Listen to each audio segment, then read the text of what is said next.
સર્વોચ્ચ અદાલતના ન્યાયમૂર્તિની નિમણૂક રાષ્ટ્રપતિ દ્વારા કરવામાં આવે છે।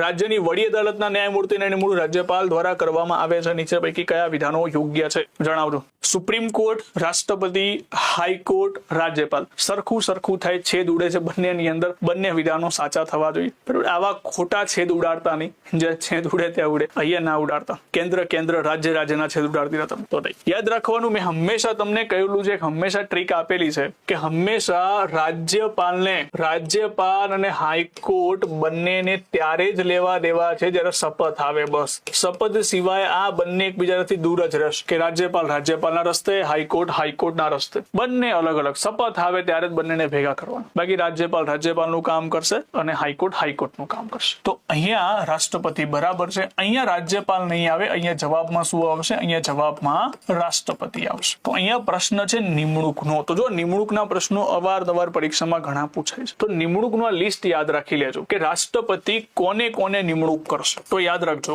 સૌથી પહેલા રાષ્ટ્રપતિના નિમણૂકમાં આવશે વડાપ્રધાન, મંત્રી, રાજ્યપાલ, attorney general, CAG, high court, supreme કોર્ટના ન્યાયાધીશ, નાણાં પંચના અધ્યક્ષ અને સભ્ય, મુખ્ય ચૂંટણી કમિશનર, અન્ય ચૂંટણી કમિશનર અને જેટલા પણ આયોગો છે જેમ કે એસસી આયોગ, એસટી આયોગ અને પછાત વર્ગ આયોગના અધ્યક્ષને નિમણૂક કોણ કરશે? તો કે રાષ્ટ્રપતિ કરશે। બરાબર, તો આ રાષ્ટ્રપતિના નિમણૂકના મેજર જે છે એ યાદ રાખવાના। હવે હું રાજ્યપાલની વાત કરું તો રાજ્યપાલમાં શું આવે? તો અહીંથી કોપી કરવાનું। જો અહીંયા તમને જોવા મળે વડાપ્રધાન તો અહીંયા લખો મુખ્યમંત્રી, અહીંયા આવશે મંત્રી, અહીંયા રાજ્યપાલ તો રાજ્યપાલ નહીં કરે। બરાબર, અહીંયા એટર્ની જનરલ તો અહીંયા શું આવશે? એડવોકેટ જનરલ, અહીંયા કેગ જેવું નહીં, સુપ્રીમ કોર્ટ, હાઈકોર્ટના ન્યાયાધીશ આવે છે। અહીંયા કોણ આવે? ડિસ્ટ્રિક્ટ કોર્ટના ન્યાયાધીશ, જિલ્લા ન્યાયાધીશ, ડિસ્ટ્રિક્ટ કોર્ટના ન્યાયાધીશ। પછી અહીંયા નાણાં પંચ તો અહીંયા